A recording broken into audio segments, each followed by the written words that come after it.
Hello guys, today's topic is protein energy malnutrition. This is the type of malnutrition. malnutrition में क्या होता है कि मेनली जो डाइट है उसमें मिनरल्स और फैट या एनर्जी जो है वो करेक्ट अमाउंट में होनी चाहिए अकॉर्डिंग टू एज और वेट। बट माल न्यूट्रिशन में मेनली क्या होता है कि फैट और एनर्जी का जो है वो अमाउंट है वो या तो एक्सेस लेवल पे होगा या फिर वो डिक्रीज लेवल पे होगा अकॉर्डिंग टू वेट और हाइट। तो मोस्टली ये जो स्कूल चिल्ड्रन में होता है, अंडर 5 ईयर चिल्ड्रन में होता है, but it can be occur in any age group. Okay, protein का क्या रहता है कि हमारी बॉडी में 2 टाइप से कलेक्ट होती है, सोमैटिक कंपोनेंट और विसरल कंपोनेंट। सोमैटिक कंपोनेंट जो है वो वर्क करता है स्केलेटल मसल्स के लिए और विसरल कंपोनेंट जो है वो बॉडी ऑर्गन के लिए वर्क करता है। लाइक इनके सेल्स को जो है मेंटेन करने के लिए प्रोटीन मोस्ट इम्पॉर्टेंट है। हमारी बॉडी में प्रोटीन जो है वो करेक्ट अमाउंट में होनी चाहिए to maintain our body cells. Okay, so C introduction. Introduction में क्या है कि माल न्यूट्रिशन कब होता है, क्योंकि जो विटामिन्स है, मिनरल्स है, फैट है, एनर्जी है, लाइक न्यूट्रिएंट्स मेनली, वो क्या है कि करेक्ट अमाउंट में नहीं होते हैं हमारी डाइट में, जिससे कि एब्जॉर्प्शन जो है वो भी करेक्ट अमाउंट में नहीं होता है। और प्रोटीन, एनर्जी, विटामिन्स, मिनरल्स ये सब क्या करते हैं, हमारी बॉडी के टिश्यूज को हेल्दी रखते हैं और ऑर्गन्स को फंक्शनल रखते हैं। ठीक है, तो ये जो है करेक्ट अमाउंट में लेना मोस्ट इम्पॉर्टेंट होता है। डेफिनेशन देखिए, माल न्यूट्रिशन रेफर्स टू डेफिशिएंसी और एक्सेस इन न्यूट्रिएंट्स इनटेक। जो भी आप डाइट ले रहे हैं वो उसमें आपका जो फैट है और मिनरल्स है वो एक्सेस लेवल पे होंगे या डेफिशिएंसी होगी उनकी, जिसकी वजह से माल न्यूट्रिशन हो सकता है। It consist both conditions, undernutrition or overnutrition according to amount of nutrients. Types of mall nutrition कौन कौन से हो सकते हैं, अंडर न्यूट्रिशन और ओवर न्यूट्रिशन। जैसे हम डाइट लेते हैं उसमें कितने अमाउंट में क्या प्रेजेंट होता है उसके अकॉर्डिंग डिजीज भी हमें आगे देखने को। पिक्चर से आप समझ सकते हैं क्वाशिकोर और मैरास्मस का पेशेंट कैसा है। क्वाशिकोर में क्या होता है, जो फेस होता है वो पफीनेस होगा, एब्डोमिनल डिस्टेंशन होगा। ठीक है, हेयर्स दोनों कंडीशंस में ड्राई होते हैं। ठीक है, और इसमें दोनों में क्या होता है, जो रिब्स होती हैं विजिबल होती हैं, आप काउंट कर सकते हैं। जो लिम्ब्स होते हैं उसमें मसल्स जो है एब्सेंट होती हैं दोनों कंडीशंस में। बट जो मेरास्मस होता है वो ओवरऑल एब्सेंट ऑफ मसल्स होता है और पेपरी स्किन देखने को मिल सकती है। ओके, कॉजेज क्या क्या हो सकते हैं माल न्यूट्रिशन के, इनएडिक्वेट इनटेक। लाइक जो भी आप इनटेक कर रहे हैं वो आपके करेक्ट अमाउंट में नहीं इनटेक हो रहा है due to these conditions. Liver dysfunction, अगर लिवर डिसफंक्शन है तो आप डाइजेस्ट नहीं होगा तो ऑब्वियसली आप बहुत सारी चीज़ें नहीं लेंगे। ठीक है, लाइक प्रोटीन वगैरह। एंड पुअर डाइट, आपकी डाइट जो है वो बहुत ज़्यादा पुअर होगी, जिसकी वजह से भी आपको राइट अमाउंट में मिनरल्स, विटामिन्स या फैट, एनर्जी नहीं मिलेगा। पुअर एपेटाइट, आपको भूख जब नहीं लगेगी तो आप तीनों मील नहीं ले सकते। ड्यू टू डिप्रेशन आप खाना नहीं लेंगे, जिसकी वजह से आपको फैट, एनर्जी नहीं मिलेगा। अनकॉन्शियस पेशेंट के लिए हम मोस्टली आर्टिफिशियली फीड कराते हैं, जिसमें हम पेशेंट को सिर्फ लाइव करने के लिए उसको चीज़ें देते हैं और लेकिन वो हेल्दी नहीं हो सकता जब तक पेशेंट जो है कॉन्शियस नहीं होता और वो हेल्दी नहीं हो जाता। माल एब्जॉर्प्शन, लाइक क्या क्या पैथोलॉजिकल कंडीशंस होती हैं जिसकी वजह से ये देखने को हो सकता है, like stomach infection, intestinal infection, pancreatic and liver infection. These are the condition can cause a malnutrition. Disorders of malnutrition. There are two main disorders to discuss in this topic, kwashiorkor और marasmus. Others में हम कह सकते हैं due to vitamins और minerals की वजह से क्या क्या कुछ प्रॉब्लम्स या डिजीज देखने को मिल सकती है। ओबेसिटी भी हो सकता है due to fat. Okay, so under nutrition of vitamins and minerals. under nutrition of minerals में क्या क्या आता है, कैल्शियम। कैल्शियम अगर आपके अंदर डेफिशिएंसी है कैल्शियम की तो आपके अंदर रिकेट्स होने के चांसेस रहते हैं। रिकेट्स एक डिजीज है जिसमें बोन सॉफ्टनिंग और वीकनेस रहती है जिसकी वजह से फ्रैक्चर्स बहुत जल्दी हो सकते हैं। आयोडीन डेफिशिएंसी अगर है तो गोइटर एनलार्जमेंट हो सकता है, लाइक जो नेक में ग्लैंड होती हैं वो थायराइड ग्लैंड जो है वो एनलार्जमेंट हो सकते हैं। और आयरन डेफिशिएंसी, अगर आयरन एब्सेंट है या फिर कम मात्रा में आपको मिल रहा है तो आयरन एनीमिया हो सकता है। जिंक अगर एब्सेंट है या फिर कम मात्रा में आप ले रहे हैं तो ग्रोथ रिटार्डेशन हो सकता है बच्चों के अंदर, ठीक है, वो प्रॉपरली ग्रोथ नहीं करेंगे। इसलिए जो उनको डाइट है, उनकी डाइट जो है मेंटेन रखनी चाहिए। उसमें देखना है कौन सी डाइट में क्या होता है, मिनरल्स किस में प्रेजेंट होते हैं, विटामिन किस में ज़्यादा प्रेजेंट होते हैं। तो मोस्टली जो मदर्स हैं उनको डाइटिशियन से विजिट करते रहना है ताकि बच्चों की जो ग्रोथ है वो नॉर्मली होती है। अंडर न्यूट्रिशन ऑफ विटामिन्स, क्या क्या विटामिन्स हैं जिसकी वजह से डिजीजेस हो सकती हैं। थायमिन की वजह से बेरी हो सकता है, नियासिन की वजह से प्लेग्रा हो सकता है। प्लेग्रा क्या है?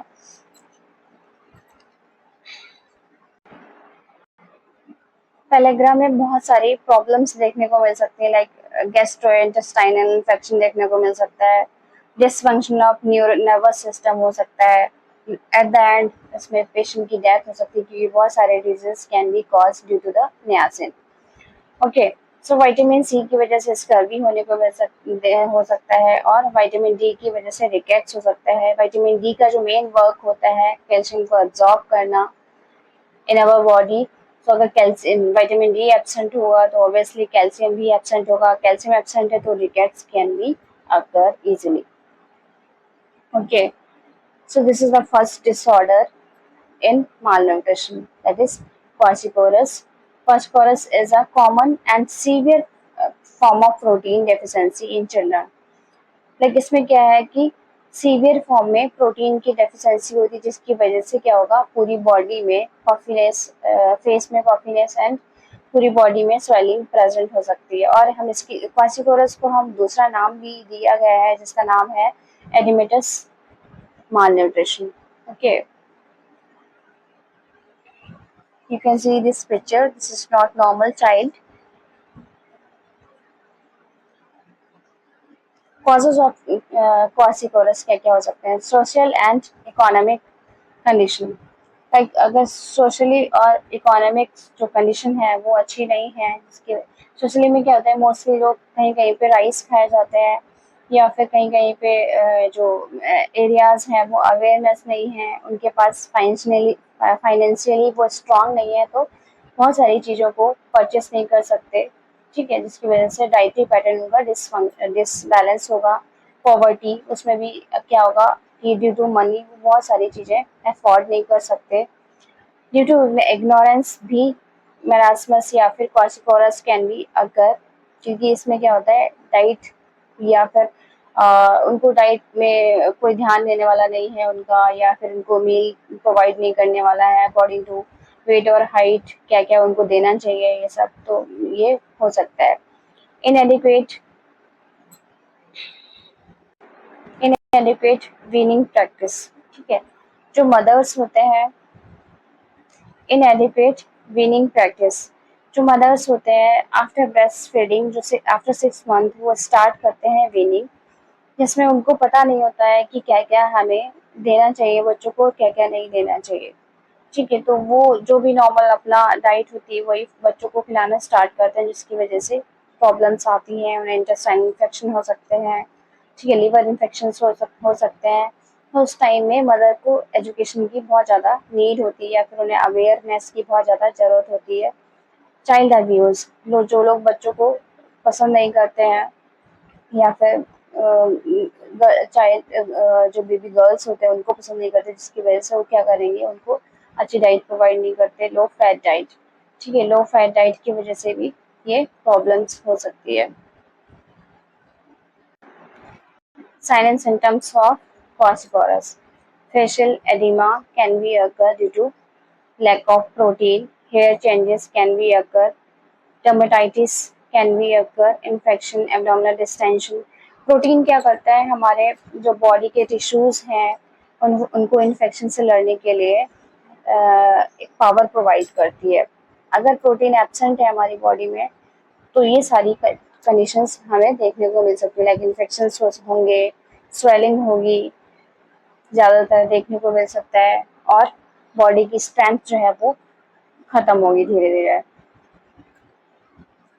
आप देख सकते हैं इस पिक्चर में एक नॉर्मल चाइल्ड है जिसकी मसल्स भी प्रेजेंट हैं, नॉर्मल शेप में है, हेयर्स उसके हेल्दी हैं, ठीक है। बट एक एबनॉर्मल चाइल्ड है जिसको क्वार्चकोरस हुआ हुआ है, जिसका आप फेस देखिएगा, इसकी आईज जो है वो अंदर की साइड है, इन्वर्टेड है, और नेक जो है पतली है, लिम्स विदाउट मसल्स हैं, एब्डोमेन जो है वो डिस्टेंडेड है, हेयर्स ड्राइनेस है हेयर्स में बहुत ज़्यादा।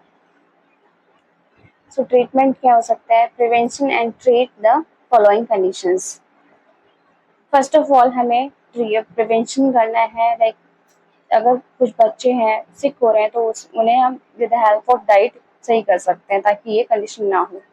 अगर ये हो गई है तो हम सिम्टोमेटिक तरीके से इसे ट्रीट करेंगे, लाइक हाइपोग्लाइसीमिया अगर उससे हुआ है तो हमें उसे ग्लूकोज वगैरह देना है, हाइपोथर्मिया हुआ है तो उसे हमें ऐसा इन्वायरमेंट प्रोवाइड करना है जिससे कि क्या वो उसका जो टेम्परेचर है वो नॉर्मल है, डिहाइड्रेटेड है तो उसे हाइड्रेटेड करना है, इलेक्ट्रोलाइट इम्बैलेंस हुआ है तो हम उसे फ्लूइड वगैरह या ड्रिप वगैरह देंगे, चढ़ाएंगे। इन्फेक्शंस हुआ है तो with the help of antibiotics हम ट्रीट करेंगे, माइक्रो न्यूट्रिएंट्स डिफिशिएंसीज को भी हम ठीक करेंगे, okay. Provide special needs for the following, like जो भी चिल्ड्रन हैं या पीपल हैं जो इस प्रॉब्लम से सफ़र कर रहे होते हैं उनको हम लविंग और केयर प्रोवाइड उनको हम लाइक केयर प्रोवाइड करेंगे and prepare for follow up after discharge, ठीक है। जो भी उनको डिस्चार्ज का डेट मिला है उसके लिए हम प्रिपेयर करेंगे, और उस बीच में उन्हें हमें एजुकेट करना है, लाइक किस टाइप से आपको डाइट लेनी है, कैलोरीज कितनी होनी चाहिए, प्रोटीन कितना होना चाहिए टू करेक्ट द क्वार्सिकोरस, ओके। जो भी ट्रीटमेंट दिया गया है अकॉर्डिंग टू सिम्टोमेटिक तो उन्हें हम उस ट्रीटमेंट का पूरा एक्सप्लेनेशन देंगे, लाइक किस किस टाइप से आपको कब कब लेना है, ठीक है। जो भी सीवियरिटी हुई है उसके अकॉर्डिंग उसका ट्रीटमेंट दिया गया है उसको हम ठीक करने के लिए सॉरी उसको हम एडवाइस देंगे ताकि वो करेक्टली ले सकें। Vitamin and minerals supplements are essential, ठीक है। उनको हमें बताना है कि जो सप्लीमेंट्स वगैरह हैं वो आपको टाइमली लेने हैं। Food must be introduce slowly, ठीक है। जो भी वो खाना ले रहे हैं वो एकदम ऐसा नहीं है कि एक मील उनको बहुत ज़्यादा दे दिया और फिर दूसरे का गैप कर दिया, बट उनको टाइमली देना है और कम अमाउंट में स्लोली स्लोली देना है जाकि ताकि क्या हो उनको डाइजेस्ट भी हो, डाइजेस्ट होगा तो इजीली एब्जॉर्ब होगा जो कि बॉडी में लगेगा। Carbohydrate are given first to supply the energy followed by protein food, ठीक है। पहले उनको हमें कार्बोहाइड्रेट्स देने हैं क्योंकि वो क्या करते हैं, एनर्जी को सप्लाई करते हैं, ठीक है। फिर हमें प्रोटीन फूड देना है, okay. Next condition is marasmus. Definition: Marasmus is a clinical syndrome resulting mainly under nutrition due to the severe deficiency of protein, fat and calories.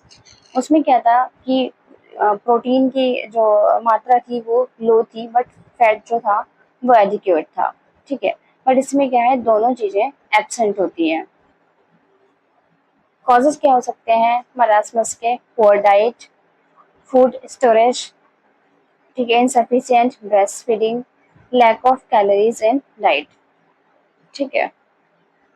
Symptoms of marasmus क्या क्या हो सकते हैं? Absent of fat under the skin, papery skin can be occur and thin papery skin with hanging fold, ठीक है, and darker skin as if the child has a sunburn, ठीक है। बच्चे अगर बाहर जाते हैं तो उन्हें इजिली सनबर्न हो सकता है, and hair losses can be occur due to the protein loss due to the lack of protein, and frequent colicky pain can be occur, edema can be occur, and alternate diarrhea and constipation can be occur because इसमें क्या है कि infections होंगे क्योंकि यहाँ पे protein जो है वो एब्सेंट है बॉडी में, तो इन्फेक्शंस जो है वो इजीली हो सकते हैं।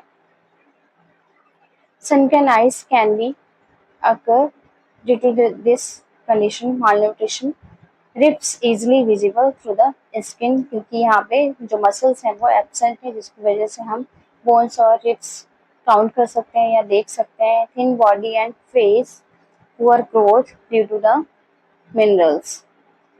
डायग्नोस्टिक इवैल्यूएशन क्या क्या कर सकते हैं, मेनली हम उसको फिजिकल एग्जामिनेशन से ही पता लगा सकते हैं कि इसके जो आर्म सर्कमफ्रेंसेस हैं, ठीक है, एब्डोमिनल सर्कमफ्रेंसेस है, चेस्ट सर्कमफ्रेंसेस है, वो अकॉर्डिंग टू एज कम है।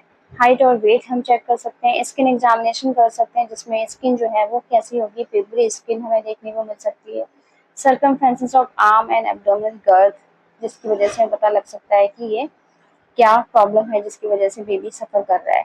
ट्रीटमेंट में हम क्या करेंगे, री हाइड्रेटेड करेंगे उसको, ठीक है, फ्लूइड ट्रांसफ्यूज करेंगे, या हम उसे कंटिन्यू ऐसे फूड्स प्रोवाइड करेंगे जिससे कि क्या हो, बॉडी फ्लूइड मेंटेन है, correct fluid and electrolyte imbalance, ठीक है। हमें उन्हें मोस्टली जूसी फ्रूट्स देने हैं या मेडिसिन या आईवी फ्लूइड्स प्रोवाइड करना है। According to severity of disease हमें उनका ट्रीटमेंट स्टार्ट करना है। न्यूट्रिशनल रिहैबिलिटेशन स्टार्ट करना है, देना है या प्रोवाइड करना है। माइक्रो न्यूट्रिएंट सप्लीमेंटेशन देना है एंड न्यूट्रिशनल रिहैबिलिटेशन भी हमें देना है। Nutritional and socio cultural education देना है उनको, ताकि जो ये कंडीशन हुई है वो दोबारा ना हो, ठीक है।